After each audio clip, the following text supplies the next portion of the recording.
What's going on, guys? It's your boy Peter, and I'm back again with another video. Today I'm gonna be sharing with you guys my worst aircraft maintenance experience ever. I'm gonna be telling you guys a story, and also I'm gonna be sharing with you guys what I learned from this personally.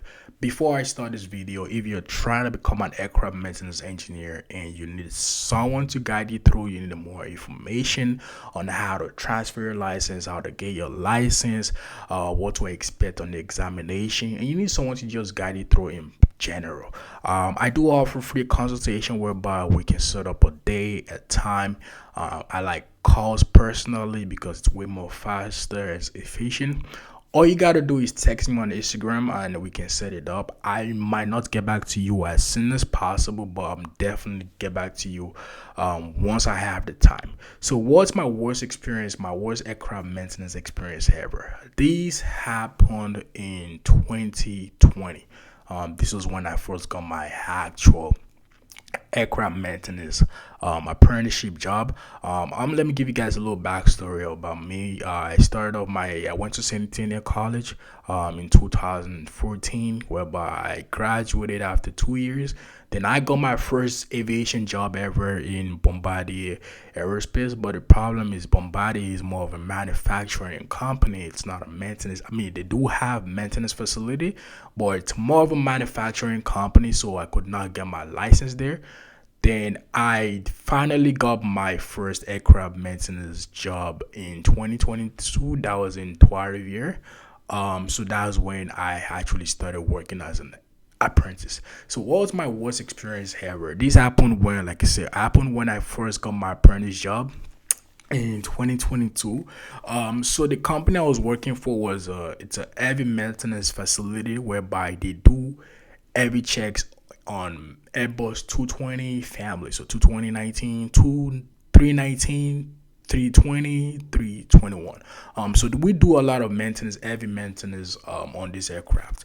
I remember clearly after like a month or two, my team lead actually, because my performance was pretty good because I have a little bit of background in my working with my hands. So my team lead gave me a task card we are going to replace a landing gear for the 320, I believe. And one of the sequence to remove the landing gear is you have to remove the actuator. An actuator is responsible for the extension or retraction of the landing gear. So we had to remove the actuator. I remember clearly, I went through my procedure, printed out my maintenance manual, everything was going well. So I started removing the bolts and nuts.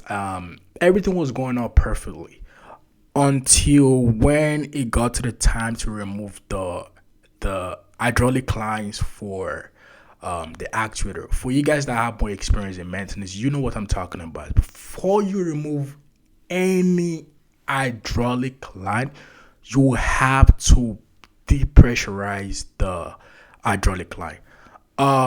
Like I said, I was new personally to the maintenance facility.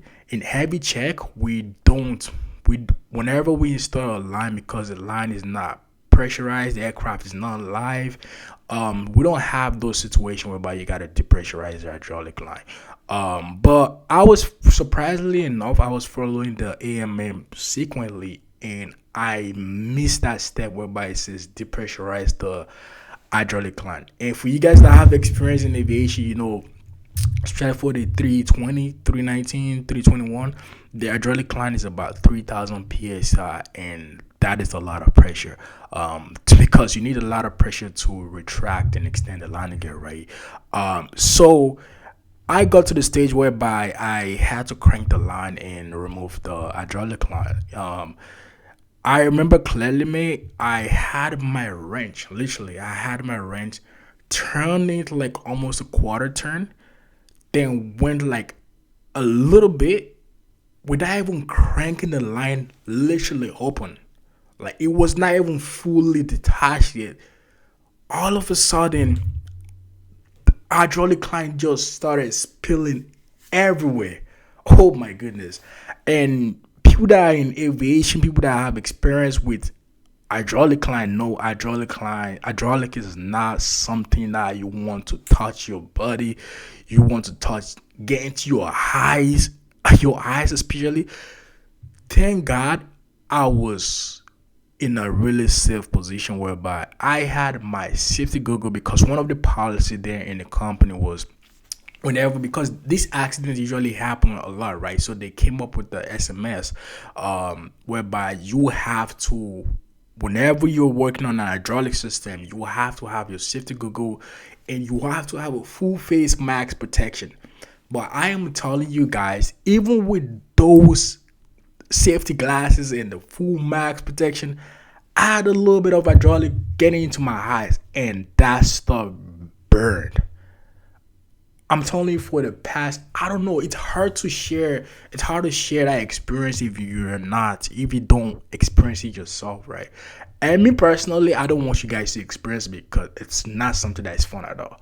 I remember for the next 5 to 6 hours, I was still going through it. Like my eye was burning, my eye was not comfortable at all for the past 6 hours. But the good thing is, I was actually working with the ACA guy at that time. And that's why I tell people, whenever you get your apprenticeship job, don't be scared, because most companies are going to pair you up with a licensed person who can actually teach you, guide you through, so you're not actually working alone. It's a really, really rare situation whereby you're going to find yourself working alone. For the most part, you're always going to be working with like a team of 2 or 3, depending on the tax. But for the most part, you're going to be working with a licensed person who's going to guide you through.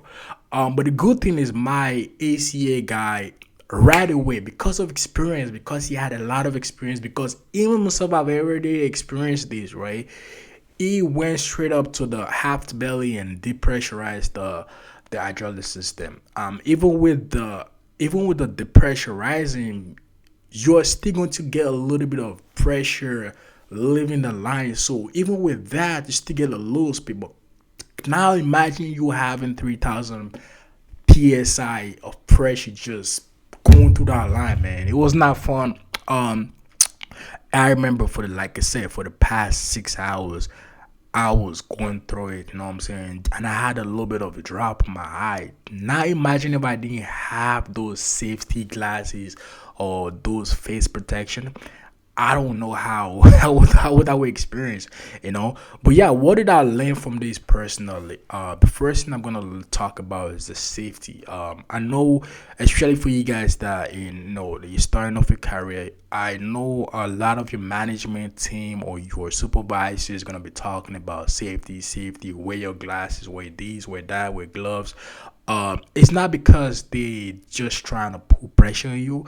It's because those safety gears or those safety precautions are actually there for a reason, and it's more of an experience and from past mistakes people had. Like I said, the company I was working for then had they created an SMS whereby people have to wear safety glasses and full face protection whenever working on an hydraulic system, and that is because of past incidents.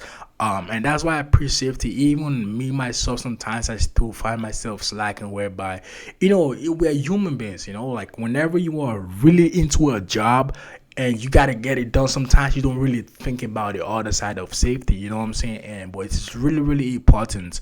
It's really important to always follow that safety procedure, because we are working to make money. You don't want to be in a situation whereby you go to work that day and now you're leaving, not fully, not the same way you came to work. None of our family wishes that for us. So yeah, that's the first thing I learned, man. After then, I was taking my safety precaution more serious.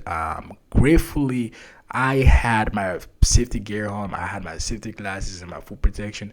I would not know what I will be, without those. The second thing I learned from that was my communication skills. And when I actually revised and went through the whole experience over again, I remember the next day, something that that I had to work on personally was my communication skills, and that is because I could have prevented that by just asking questions, talking to the ACA guy, like, hey,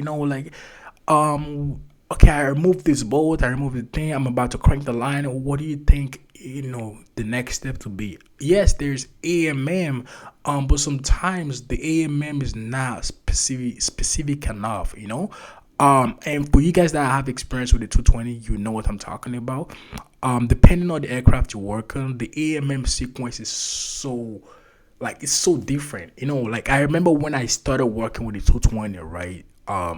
Usually most aircraft that I worked on, the AMM reference tells you, let's say the first line is to depressurize the system. Then you go to part B.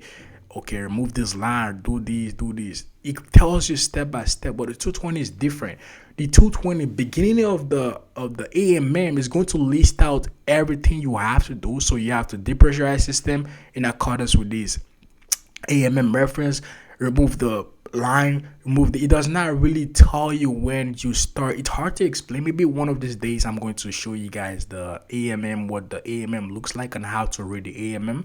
And also, yeah, so that's something I learned. I could have asked questions, especially when I had no experience in the maintenance facility. Then I could have asked questions and spoken to my ACA guy. And like, my communication skills back then was really terrible. Like I said, I was always a quiet person who don't really talk to people that much. But yeah, that's the two things I learned from that, man. Like, it's not a cool, it's not a fun experience. And we know, like, it's something that is gonna happen. Like, it could be like a little small mistake you make. You know what I'm saying? It's always gonna happen. We are all human beings. One of my mentors told me, people that make mistakes are people that are actually working. Without you working, you're never gonna make a mistake. So if you are actually working, for you throughout your whole career, you're definitely going to make a mistake. You know what I'm saying? But all you gotta do is learn from that mistake and see how you can prevent it in the future. But yeah, that was my worst experience ever. Thankfully, I don't think I ever had maybe once after then, and it was a little, no, it wasn't something terrible. But yeah, that was one of my worst aircraft maintenance experience ever, man. Dealing with hydraulics, man, hydraulic system, it's a fun one, but it could be a detrimental one too. You gotta always stay focused, because you don't want hydraulic fluid spilling all over you, man. It's not a good experience. But yeah, hopefully you guys learned something from this experience. I'm gonna be making more videos about my experience, based on my experience. You know what I'm saying? I can share with you guys. I'm currently working on a project whereby I can help you guys that are trying to get your license more fast. It's gonna be easier for you to pass the examination. That's something I'm working on, and once I'm done with the project, I'm gonna definitely share with you guys and see how I can provide more value to you guys. Like I said, if you're trying to become an aircraft maintenance engineer, you need someone to guide you through the whole process. I do offer free consultation. All you gotta do is text me on Instagram. I'm always ready to help you out. Might not get back to you as fast enough, but I'm definitely going to get back to you. All right. I appreciate all the love for you guys that are new to my channel. Please do not forget to like, share, and subscribe. Love you guys.